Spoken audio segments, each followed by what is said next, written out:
जय मसीह की सभी को। प्रभु यीशु मसीह में आप सबको मेरा नमस्कार। मेरे प्रिय भाई बहनों, मैं आपके सामने एक छोटा सा विषय रखना चाहता हूँ। प्रेरितों के काम उसका 17 अध्याय में 11 पद में इस प्रकार लिखा है कि थिस्सलुनीके के यहूदियों से बिरिया के जो लोग थे वो भले थे, क्योंकि वे पवित्र शास्त्र में जाकर ढूंढते थे कि जो पौलुस उनको बातें बताता था कि वह पवित्र शास्त्र में वह बातें वैसे ही है या नहीं है, या पौलुस अपनी तरफ से ही अपनी मनगढ़ंत कहानी बताता है। तो मेरे प्रिय भाई बहनों, हमें भी बिरिया के लोगों की तरह बनना है। हमें भी कोई भी किसी भी प्रकार का पास्टर, सिखाने वाला, प्रचारक कुछ भी बताए, उस पर आँख बंद करके विश्वास मत करो। बाइबल में जाकर पढ़ो, ये बातें ऐसे ही है या नहीं है। अगर नहीं है तो इस बात को समझो, सामने वाले को जो बताता है उसको जाकर बताओ ये बाइबल के अनुसार नहीं है। आपने इस बात को किस आधार पर बताया, इसका क्या मतलब था? क्योंकि जगत में बहुत से ऐसे लोग निकले हुए हैं कि जो बाइबल की सही शिक्षा को, बाइबल के जो कॉन्टेक्स्ट है बाइबल का, उसको नहीं बताते। बाइबल का एक बाहरी संदर्भ है, एक भीतरी संदर्भ है, और जिस बाइबल के अंदर जो कहानी है उसका भी एक संदर्भ है। उस संदर्भ को समझते हुए बाइबल का पूरा कॉन्टेक्स्ट हमने समझना है, और उस समझ के अनुसार हमें पता लगता है कि परमेश्वर इस बात के अंदर क्या बताना चाहते हैं, या उस दृष्टांत के अंदर क्या मतलब था। आगे पीछे जो भी आयत होती है उसका ऊपर नीचे जरूर पढ़ना चाहिए। हमारे यहाँ पर गलतियाँ क्या होती है कि हम एक आयत का लेकर उपदेश बना देते हैं और इस आयत से डॉक्ट्रिन चालू कर देते हैं हम लोग, जबकि कभी भी एक आयत के ऊपर कभी भी डॉक्ट्रिन चालू नहीं होती। तो मेरे प्रिय भाई बहनों, आज जगत में इस प्रकार के लोग निकले हुए हैं कि उनको कितना भी समझा लो, उनका जो दिमाग है ना पीतल का बन चुका है। जैसे कि पुराने नियम में परमेश्वर ने आकाश को पीतल का बना दिया था ना, वह बारिश ना हो। आज पास्टर लोग, सिखाने वाले, अपने दिमाग को पीतल का बना कर बैठे हुए हैं कि कोई इनको कितना भी समझाए उनके दिमाग में बातें नहीं जाती। वो चलना उन्होंने अपनी मर्जी के अनुसार है। मैं तो परेशान हो गया हूँ ऐसी बातों से कि अगर किसी व्यक्ति को एक 10 रुपये का नोट दिया जाए और उसको बोला जाए, 10 रुपये का नोट कहने का मतलब 1 1 रुपये के 10 सिक्के दिए जाए, और उनको ये बोला जाए कि इनको गिनो, तो एक नॉर्मल गिनती सीखने वाला जिसको गणित आती है वो गिन गिन कर 1+1+ करके उसको 10 रुपये बोलेगा। तो ये तो बात सच है, ये 10 रुपये है। लेकिन जिस व्यक्ति को पता ही नहीं है, कॉन्टेक्स्ट ही जोड़ना नहीं आता, वो कहेगा नहीं 8 रुपये है ये। अब उसको कितना भी समझा लो, उसको 8 रुपये ही मानेगा। तो भाई मेरा कहने का मतलब ये है कि उस व्यक्ति को 8 रुपये मान रहा है, उसको कितना ही समझा लो, क्योंकि उसको कॉन्टेक्स्ट भी नहीं आता पढ़ना। वो अपने मतलब की बातें निकालता है, इसलिए उन्होंने 8 रुपये ही मानना उसको। तो एक्चुअल सही बात तो क्या है कि वो 10 रुपये है।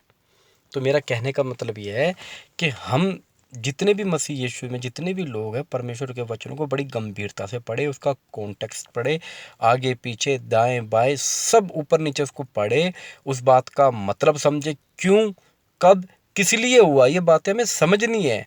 क्या प्रभु यीशु मसीह को जो क्रूस पर चढ़ाया गया, क्यों चढ़ाया गया, किसने चढ़ाया, किस लिए चढ़ाया, जब हम इन बातों के पीछे आएंगे तो हमें पूरा उद्देश्य समझ आ जाता है कि हाँ भाई इसका ये मतलब था, किन के लिए चढ़ा। तो ये बातें समझनी है।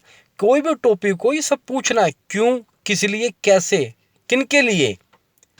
तो ये सब बात जब हम करेंगे तो हमें समझ आएगा, बाइबल हमें खोल कर बताएगी। बाइबल किसी की डिपेंडेंसी में नहीं है कि बाइबल कोई हमें बताएगा। बाइबल खुद अपना तारुफ कराती है, बाइबल खुद अपने बारे में बयान करती है। बाइबल को किसी स्कॉलर की जरूरत नहीं है, किसी कहते हैं ना मुफस्सर की जरूरत नहीं है बाइबल को, कि कोई आकर, कोई स्कॉलर ही आकर इस बात का खुलासा करेगा।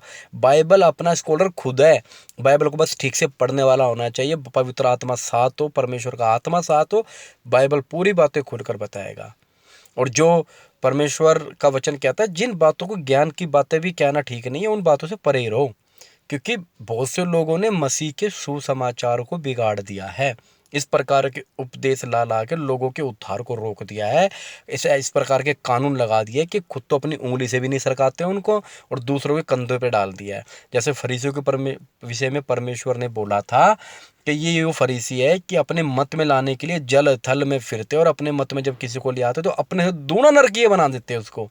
तो इस प्रकार के लोग निकले हुए आज, वो परमेश्वर के सुसमाचार को बिगाड़ चुके हैं। जैसे कि गलातियों में लिखा है कि वह परमेश्वर के सुसमाचार को बिगाड़ते हैं, जबकि वो सुसमाचार को छोड़कर दूसरा समाचार है ही नहीं। तो मेरे प्रिय भाई बहनों, मेरे आप लोगों से निवेदन है, प्लीज़ बाइबल को खुद पढ़ो, सामने वाला जो बताता है उसको जाके परखो, ये सही बता रहे हैं या नहीं बता रहे।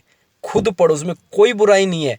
खुद पढ़ो, खुद समझो, उसका कॉन्टेक्स्ट पढ़ो, किस लिए, क्यों, किसके लिए, ये सारी बातों के ऊपर क्वेश्चन मार्क लगा कर पढ़ो, तो आपको पूरा पूरा प्रकाशन मिलेगा कि ये इसका उद्देश्य है लिखने का।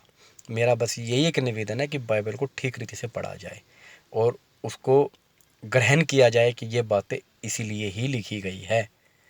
तो जैसे कि लूका बोलता है, हे थिफलियुस, मैंने सारी बातों के क्रम अनुसार लिख दिया गया है कि वो घटी है जो। तो जो लूका जिस प्रकार लिखता है ना क्रम के अंदर, उसी पर हमें समझना है कि क्यों, इसका मतलब कैसे था, किस प्रकार था, तब हमें समझ आएगा। ये नहीं कोई एक आयत निकाल दी उसका उपदेश बना दिया, ऐसे कोई उपदेश नहीं बनता। इसलिए कलीसिया ये 25-30 हज़ार डिनोमिनेशन बन चुके हैं दुनिया के अंदर।